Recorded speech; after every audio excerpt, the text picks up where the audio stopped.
Today, we're going to talk about proper watering techniques.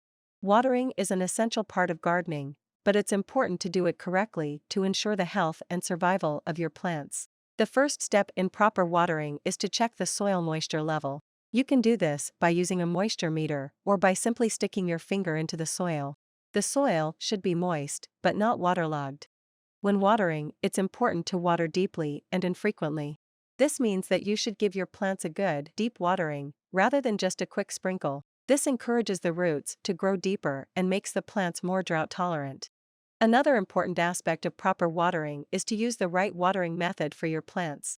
For example, a drip irrigation system is great for watering vegetables, while a watering can or hose is better for watering flowers and shrubs.